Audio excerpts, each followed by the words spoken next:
시작. 주의 죽으심을 기억합니다. 한 번 더 시작. 주의 죽으심을 기억합니다 라는 제목으로 하나님의 말씀을 나누도록 하겠습니다.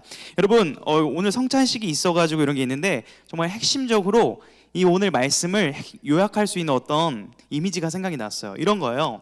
주님이 죽으셔서 우리의 죄를 깨끗하게 해주셨다는 것이 어떤 의미냐면요, 제가 만약에 이렇게 여기에 가서 여기 이제 앉아 볼게요. 제가 보이는지 안 보이는지 한번 봐주세요. 자, 보여요 안 보여요? 자, 뭐만 보여요? 예? 십자가만 보여요? 오, 할렐루야. 이런 겁니다. 뭐냐면 우리가 예수님의 보혈을 입는다는 것은 어떤 것이냐면 우리를 덮어버리시는 거예요. 보혈이. 그러면 하나님 입장에서 우리의 죄를 보시는 게 아니라 뭐를 보시는 거예요? 여러분, 이걸 봤던 것처럼 예수님을 보는 거예요. 내가 깨끗하고 내가 죄가 없어서가 아니라 예수님의 피가 나를 막아주시기 때문에 우리가 깨끗함을 입었다라고 표현하는 겁니다. 이해되셨어요? 이게 핵심인데 이렇게 설교를 마치면 좋지만 우리가 설교를 하기는 할 겁니다. 여러분, 한번 오늘 성찬에 대해서 좀 나누게 될 텐데요, 질문 한번 들어볼게요. 저를 보시고 한번 질문 답을 해보세요. 자, 성찬식을 이제 오늘 참여할 건데 이게 어떤 의미인지 제가 세 가지 보기를 드릴 겁니다. 자, 1번, 떡을 먹을 때, 포도주를 마실 때 그 떡과 포도주가 예수님의 살과 피로 변화된다. 그래서 나는 예수님의 살을 먹는 거예요. 자, 이게 1번, 뭐가 맞는 건지 고르는 겁니다. 자, 이게 1번이고, 두 번째, 1번은 너무 잔인하다. 예수님께서 나를 기념하셨으니까 마치 우리가 생일을 기억하면서 축하해 하듯이 예수님이 나를 위해 죽으셨군요, 생각할게요, 기념할게요 하고 어떤 기념 의식을 하는 것이다. 이게 2번이고요. 세 번째, 실제로 이 떡을 먹고 잔을 마실 때 성령 하나님께서 역사하여 주셔서 예수님이 실제 우리와 지금 함께 하시고 그 십자가의 능력이 지금 나의 것으로 실제 누려지는 시간이다. 이게 이제 3번입니다. 자, 한번 눈치가 빠를 거라 생각하는데, 3번인 것 같다. 한번 손 들어보세요. 예, 3번인 것 같다. 자, 2번인 것 같다. 기념하는 거니까. 자, 때리지 말고. 자, 1번인 것 같다. 실제 안 든 친구는 중간은 가면 반응한다, 이걸 따르는 건가요? 좋습니다. 그래도 3번을 많이 들었는데 3번이죠. 근데 로마 카톨릭은요, 실제 이 성찬을 할 때 이게 뭘로 변한다 생각해요? 예수님의 살을 먹고 피를 먹는 거라 생각해요. 여러분, 살을 먹고 피를 먹는 사람 뭐예요? 그렇죠. 우린 예수님의 그거를 하는 게 아니라 우리가 떡과 포도주를 먹는 거고, 그러나 떡과 포도주를 먹지만 실제 그 십자가의 능력을 성령을 통해 경험할 수 있게 되는 시간이 성찬이라는 것을 기억하시길 축복합니다. 이것이 굉장히 중요해요. 여러분, 그런데요, 성찬식에 좀 위기가 온 것 같습니다. 이게 무슨 말이냐면 이 로마 카톨릭 당시 중세 때는 성찬식을 일주일에 몇 번 했을까요? 자, 1년 중에 몇 번 했을까요? 이 성찬식을 매주마다 했어요. 자, 설교 시간이 있었을까요? 없었을까요? 이 설교 시간, 그게 중세의 로마 카톨릭 시간에 없었어요. 성찬식이 메인이었습니다. 자, 여러분, 만약에 if 띠띠띠띠 한 2000년 전이 아니라 500년 전으로 돌아가서 여러분 매주 설교 듣는 게 나을 것 같아요? 설교 안 듣고 매주 성찬식 하는 게 나을 것 같아요? 뭐가 나을 것 같아? 솔직하게 you 이게 뭐야 나한테? 성찬식이 나을 것 같다고? 좀 저한테 이렇게 해서 설교가 나을 것 같다고 한 줄 알았더니 성찬식, 이거 좀 아니에요? 매주 듣는 거 좀 피곤해? 그래요. 상당히 속상합니다.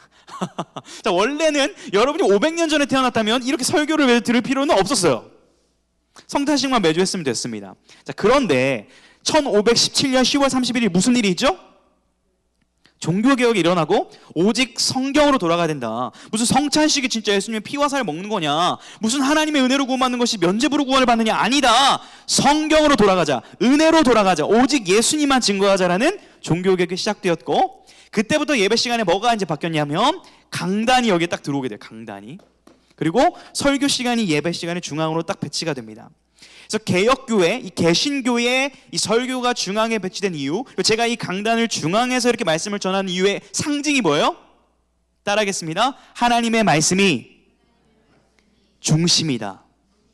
말씀이 전파되어야지 무슨 말씀과 상관없는 예식과 종교 행사 필요 없다. 본질이 중요하다는 것이 회복되는 것이 이 강단의 회복이고, 그래서 여러분들이 이렇게 하나님의 말씀을 듣게 된 은혜를 누린 줄로 믿으시길 축복합니다.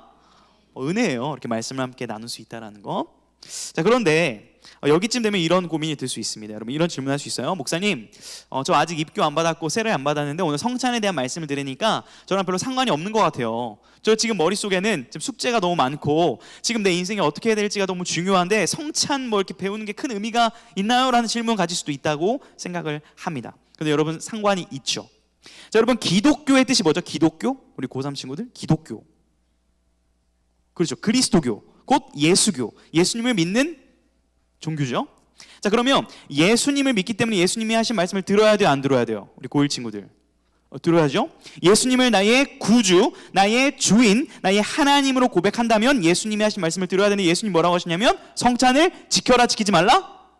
지켜라. 언제까지? 주님 다시 오시는 날까지 지키라고 부탁을 하셨습니다. 자, 우리 26절 말씀 한번 읽어보도록 하겠습니다. 시작. 너희가 이 떡을 먹으며 이 잔을 마실 때마다 주의 죽으심을 그가 오실 때까지 전하는 것이니라. 아멘. 우리가 오늘 성찬식을 하는 건요, 그냥 어떤 종교 여러분 의식, 여러분에게 뭔가 거룩해 보이고 싶고 목사님이 가운을 입고 있는 건 뭔가 제가 막 거룩해 보이고 싶고 그런 게 아니에요. 우리의 죄를 예수 그리스도의 보혈로 깨끗하게 하실 때 우리의 흰색과 같은 순백과 같은 깨끗함을 우리가 허락하심을 우리가 주님 다시 오시는 날까지 기억하는 위해서 이 시간을 가지고 있는 거예요. 자, 그러면 여러분에게 좀 이렇게 물어보도록 할게요. 성찬의 위기가 좀 있는데, 여러분 예배 시간 중에 가장 은혜로운 시간 좀 투표로 할 거, 비밀 투표로 할 거가 제가 상처 안 받을 겁니다. 1번 경배와 찬양, 뭐 콰이어 찬양, 설교 찬양 포함 찬양 1번. 2번 예배 시간에 가장 은혜로운 시간, 찬양 나 진짜 싫어한다, 기도하는 시간, 같이 이렇게 대표 기도하는 시간, 통성기도 시간이 은혜롭다 2번. 3번 성경을 읽고 말씀을 듣는 시간이 은혜롭다 3번이에요. 저희 성찬과 관련된 얘기를 좀 하고 있는 거예요. 자, 비밀 투표로 할 건데 여러분 눈 뜨시고 제가 뒤돌아 있을 테니까, 자, 저는 알고 있어요. 자, 1번 찬양이 가장 은혜롭다 예배 시간, 솔직하게 손 들어 주십시오. 자, 비밀 투표요. 전 몰라요. 자, 2번 기도 시간이 예배 시간 중에 핵심인 것 같다. 손 들어 주십시오. 자, 3번 설레요. 자, 말씀 시간이 정말 그래도 은혜롭지 않나, 하는 말씀이니까 손 들어 주십시오. 이 웃음의 의미는 뭘까요? 네, 내려주시고. 자, 비밀 투표를 했지만 전 알고 있습니다. 여러분 1번이 제일 많았죠? 1번이 제일 많았죠? 아니에요? 뭐가 제일 많았어요? 여러분 너무 이렇게 주님의 중심을 아셔요. 저 안 봤잖아요. 여러분 너무 좀 이렇게 사회생활을 벌써 이렇게 발달하면 안 되는데, 순수해야 되는데 청소년은. 자, 왜냐하면 전 알고 있어요. 대부분 이런 설문을 하면 뭐가 1등일까요? 찬양 시간이 가장 은혜롭다라고 얘기를 합니다. 이게 무슨 말이냐면 현대 예배에서는 이 성찬에서 누리는 예수 그리스도의 연합, 하나님의 임재의 그 느낌보다 어디에서 더 은혜를 많이 받아요? 찬양 시간에 하나님의 임재를 경험하고 하나님의 은혜를 경험하는 것이 요즘 예배의 특징입니다. 나쁘다는 것은 아니지만 성찬에서 누릴 수 있는 그 핵심이 찬양 쪽으로 많이 비중이 바뀐 것이 사실이에요. 이것이 우리가 드리고 있는 예배의 현 주소인데요. 저도 찬양을 통해서 은혜를 많이 받기 때문에 찬양을 우리가 계속 부르고 들어야 합니다. 자, 그런데 우리가 이 성찬에서 또 찬양에서 핵심으로 다루는 단어가 뭐냐면 임재라는 단어인데, 우리 옆 친구와 이렇게 한번 인사해 보겠습니다. 임재를 경험합시다. 이렇게 인사해 보세요. 이게 무슨 말인지도 모르고 인사하면 안 되니까. 여러분 임재라는 것은 무엇이냐면 하나님이 함께 하시고 하나님을 경험하는 시간을 의미하죠. 자, 그런데 여러분 임재에 대한 좀 오해들을 우리가 좀 걷어내려고 그래요.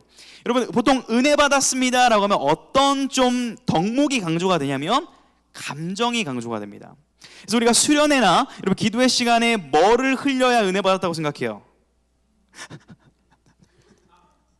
땀? 땀도 흘려야 은혜 받죠. 뛰면서, 그렇죠? 이것도 또 땀. 우리 남자친구들 수련회 보니까 눈물 흘린 친구들이 민망해서 어떻게 하는 줄 아세요? 눈물 흘렸어요. 근데 이렇게 안 닦고 어떻게 닦는 줄 알아? 땀인 척. 그러지 마시고 솔직하게 눈물 흘리시길 축복합니다. 승규. 아멘. 그래요. 자, 눈물을 흘리면 보통 나 은혜 받았어 라고 하는데, 여러분 보세요. 수련회 갔다 와서 막 눈물을 흘렸어요. 여러분 집에 돌아가요. 그 눈물의 효과가 몇 시간 가던가요? 그렇죠. 엄마가 야 밥 먹어 이러면 뭐라고 대답해요? 어머니 밥 차려주셔서 감사합니다 이렇게 대답해요? 아니면 싸가지 없게 대답해요? 변함이 없잖아요. 은혜 받은 겁니까 안 받은 겁니까? 받은 거긴 하죠. 은혜를 안 받았다고 하는 건 아니에요. 근데 무슨 말씀을 드리냐면 여러분, 은혜를 받았다의 기준이 너무 감정적이라는 거예요. 찬양 시간에 뭔가 막 우리 김성진 선생님이 찬양 인도할 때 오늘 목소리가 감미로워 막 와 이러면은 은혜로워 이러시고, 근데 삑사리 났어요. 예배합니다. 여러분, 은혜 못 받았다고 얘기해 버리잖아요. 그러니까 어떤 실력과 어떤 감정과 어떤 조건에 의해 은혜를 받다 버려요, 우리가. 공감되시죠? 근데 임재는 그런 게 아니라는 거예요. 임재는 감정과 느낌이 아니라, 저를 따라하겠습니다. 임재는 믿음으로 경험하는 것이다. 어떤 느낌이 오지 않고 어떤 예배 시간에 뭔가 와닿는 게 없어. 그게 없어도 이미 하나님께서 우리와 함께 하신다고 약속하신 그 말씀을 믿는 믿음의 고백으로 그 시간 하나님과 함께 하는 것이 임재의 본질이라는 거예요. 자, 여러분, 우리 시편 말씀을 한번 읽어보겠습니다. 시편 23편 4절 말씀 한번 읽어보겠습니다. 자, 앞을 보시면서 시작. 내가 사망의 음침한 골짜기로 다닐지라도 해를 두려워하지 않을 것은 주께서 나와 함께 하심이라. 주의 지팡이와 막대기가 나를 안위하시나이다. 아멘. 네, 말씀을 좀 띄워놔 주시면요, 여러분, 이 하나님이 나와 함께 하심이라 라는 고백은 어떤 상황에서 하냐면, 앞에 보시면 어디서 하는 거예요? 위치가 어디예요? 사망의 음침한 골짜기죠. 자, 수련회 가가지고, 수련회도 가야 됩니다. 여기 있는 친구들 다 가기를 원하는데, 교회 예배 시간에만 예배합니다. 아버지, 주님의 임재를 경험합니다. 문 밖을 나선 순간, 야, 짜증나. 나 오늘 예배 시간에 계열받아. 뭐 이런 어떤 이분법적인 신앙생활이 아니라, 사망의 음침한 골짜기가 어디예요?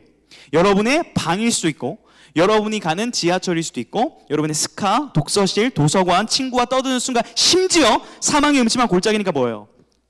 힘들고 괴롭히는 당하는 그 순간에도 누구와 함께 할 수 있다는 거예요? 주님과 함께 할 수 있다는 거예요. 이것이 임재의 핵심이라는 것입니다. 여러분, 그렇기 때문에 이 찬양 시간에 여러분 가사에 조금 더 집중하는 은혜가 있기를 축복합니다. 어떤 사운드, 조명, 어떤 느낌에 집중하기보다 정말 그 가사를 통해 내게 말씀하시는 하나님을 집중하고 경험하시기를, 또 그 찬양과 더불어 오늘 성찬식 가운데 여러분이 이 참여하는 가운데 하나님의 임재하심, 하나님의 함께하심을 경험할 수 있기를, 믿음으로 고백할 수 있기를 주님의 이름으로 축복합니다. 이것이 중요해요. 자, 오늘 본문 말씀 27절부터 29절을 다시 한번 읽어보기를 원합니다. 자, 여러분의 목소리로 한번 읽어보겠습니다. 시작.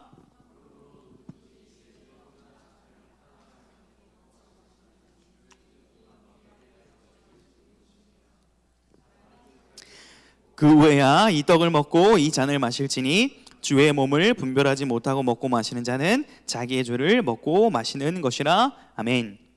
자, 우리가 이제 성찬식을 참여하기 전에 자세를 다시 한번 점검을 해야 되는데, 이 고린도 교회도 문제가 있었습니다. 잘 보세요.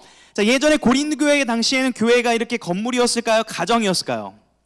가정이에요. 저는 앞으로 저희 집에 이제 여러분을 자주 초대하려고 하는데, 가정에 모여가지고 뭘 하냐면 예배를 드리고 그 다음에 성찬을 가져요. 자, 그런데 여러분, 주일날에 지금 예배 못 나온 친구가 있는 것처럼 그 당시에도 바빴는지 예배를 늦게 오는 사람들이 2000년에도 있었다 없었다? 있었다는 거예요. 자, 예배를 마치고 이제 성찬을 딱 준비합니다. 그래서 각자 준비를 해와요. 이렇게 뭐 다과, 뭐 고기, 떡 다 준비합니다. 그래서 먹습니다. 자, 그런데 문제가 있어요. 문제가 있어요. 목사님은 밥을 많이 먹는 편일까요? 적게 먹는 편일까요? 원준아? 나랑 밥 먹어본 친구 민규, 민재가 안 왔나? 민규? 민석이 안 왔나? 오. 윈터 갔어요? 맞습니다. 윈터 스쿨에 있는 친구들도 하나님의 임재가 있을 줄로 축복합니다. 거기서 대답했을 거예요. 네, 자, 많이 먹는데 자, 문제는 이제 이렇게 있으면은 제가 이걸 다 먹었다고 볼게요. 그럼 늦게 온 친구들이 먹을 수 있어요, 없어요? 못 먹죠. 그 친구가 화가 나, 아니면은 화가 안 나? 화나죠. 화나죠. 내 먹을 거 안 남겨놨으니까. 그래가지고 이렇게 말하는 거야. 야, 왜 돼지야 다 처먹었어? 이렇게 얘기를 하는 거, 예배 시간에 가정에서. 그러니까 제 입장에서 뭐예요? 야, 먹는 것도 죄야? 하면서 싸우는 거예요. 성찬식을 해야 되는데 싸우는 겁니다. 자, 이거를 바울이 딱 보면 한심해요, 아니면 기특해요? 저 소리 지를게요. 좀 마이크 띄고 좀 놀라지 마세요. 야! 정신 차려! 지금 뭐 성찬식 하면서 왜 싸워? 그거 아니야. 주님이 가르쳐 주신 본질을 다시금 기억해. 교회는 이런 거야, 성찬식은 이런 거야라고 다시 우리에게 가르쳐 주는 거죠. 그 핵심이 뭐예요? 주의 죽으심을 기억해야지. 누가 많이 먹고 누가 늦게 왔으면 좀 챙겨줘야지. 주의 사랑으로. 왜 너네들 그렇게 파가 나뉘고 갈등이 있는 거야? 이렇게 교정을 해 주는 것입니다. 여러분, 그런 의미에서 28절을 보게 되면 이렇게 말하는 거예요. 자기를 살피고, 네 마음이 지금 어떤지를 살피고, 이 성찬이 어떤 의미인지를 다시 한번 점검하고 그 후에야 먹어야 된다. 그렇게 하지 않으면 주님이 가르쳐 주신 이 성찬이 제대로 지켜지지 않는 것이다 라고 경고하고 우리에게 자세를 교정하도록 요청하고 있는 거예요. 여러분, 이쯤 되면은 이따 성찬식을 또 하기 전에 세례를 안 받고 입교를 안 받은 친구는 참여하기 어려운데, 목사님 저랑 상관없는 얘기 아닌가요? 라고 할 수도 있지만 아닙니다. 핵심은 이거예요. 우리가 모두 예수 그리스도를 믿고 있다면, 구주로 고백한다면 이 성찬을 참여할 때 마음의 자세와 중심이 중요하다는 거예요. 이런 마음으로 참여하시기를 축복해요. 내가 죽어야 될 그 십자가에서 주님이 죽으셨고, 내가 하나님의 말씀을 다 지켜야 될 것들을 하나님께서 다 예수님께서 이루셨음을 우리가 죄송해하고 고마워하고 감사해야 하는 마음으로 여러분이 이 성찬을 참여하시기를 주님의 이름으로 축복합니다. 그 마음의 중심이 중요해요. 그래서 그 마음으로 여러분 진짜 참여할 때 저는 믿습니다. 성령 하나님께서 여러분의 마음 가운데 감화감동하여 주셔서 여러분이 떡을 먹고 잔을 마실 때 실제 그리스도의 피의 능력이 경험되어지고 부활의 소망을 실제 여러분의 삶에 경험하게 되어지는 성령의 역사가 오늘 우리 가운데 충만하기를 간절히 소망합니다. 이것이 우리에게 오늘 있기를 원해요. 그러나 여러분, 원합니다. 성찬식이 오늘 한 번 진행되는 이벤트가 되지 않기를 원해요. 여러분, 아까 임재라는 단어를 말씀드렸죠? 한번 저를 따라해 주겠습니다. 임재는 매일 지속되어야 한다. 성찬을 통해 누린 은혜가 있다면 여러분, 문 밖을 나서는 순간 주님과 함께하기를 소망하고 갈망하고 믿음으로 하나님의 임재를 경험하는 역사를 일주일 동안 살아내기를 노력해 보시길 바랍니다. 그럴 때 사망의 음침한 골짜기일지라도, 여러분이 아무리 많은 고민과 어려움에 있는 그 상황일지라도 하나님의 도우심, 주의 지팡이와 막대기의 능력을 경험하게 될 줄로 믿습니다. 여러분이 그 임재를 갈망하고 추구하고 경험하는 오늘 예배, 또 여러분의 삶의 예배가 되기를 주님의 이름으로 축복합니다.